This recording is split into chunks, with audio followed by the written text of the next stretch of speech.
ഈ ജെയ്സന്റെ കുറെ ഷർട്ട്സ് എനിക്കുണ്ട്, ഗിരീഷിനുണ്ട്. അപ്പോൾ എനിക്ക് റിജക്ഷനെ കിട്ടിയിട്ടുണ്ട്. ഞാൻ ആദ്യം നമ്മളുടെ ഹ്യൂമാനിറ്റീസിൽ പോയിട്ട് കൊമേഴ്സിലേക്ക് മാറിയ ഒരാളാണ്. അപ്പം അങ്ങനത്തെ കുറേ എലമെന്റ്സ് ഇതിനകത്തുണ്ട്. പിന്നെ കുറെ സാറുമാർ ഇങ്ങനത്തെ ആൾക്കാരുണ്ട്. അങ്ങനെ കുറെ കാര്യങ്ങളും വിത്ത് ഡയലോഗ്സ് ഞങ്ങളുടെ ലൈഫിൽ ഉണ്ടായിട്ടുണ്ട്. അതിൽ ഓർമ്മയിലുള്ളൊരു ഡയലോഗ് ഒന്ന് പങ്കുവെക്കാവോ?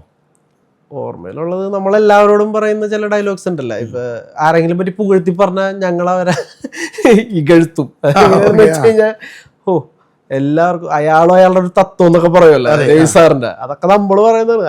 അയാളുടെ ഒരു ഡയലോഗും അങ്ങനെ പറയുന്നത് ഇതിലേക്ക് വരുമ്പോൾ മോൾഡ് ചെയ്ത് അയാളുടെ ഒരു തത്വം എന്നായി. അങ്ങനെ കുറെ കാര്യങ്ങൾ.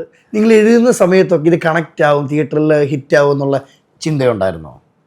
അങ്ങനെ ഉണ്ടായില്ല. ഞങ്ങൾക്കത് ഏറ്റവും നന്നായിട്ട് എഴുതുക എന്നുള്ള ഉണ്ടായിരുന്നു. എഴുതി കഴിഞ്ഞപ്പോൾ എനിക്കൊരു കോൺഫിഡൻസ്, ഇൻഡ്യൂഷൻ ഉണ്ടായിരുന്നു. ഇത് അത്യാവശ്യം എന്തായാലും ഒരു ഡിഫറെന്റ് ആയിട്ടുള്ള സംഭവമാണെന്ന് എനിക്ക് നല്ല ഉറപ്പുണ്ടായിരുന്നു. അല്ലാതെ ഹിറ്റാവില്ലെന്ന് എനിക്ക് ഇപ്പോഴും ഒരു പടം പ്രെഡിക്റ്റ് ചെയ്യാൻ പറ്റില്ല.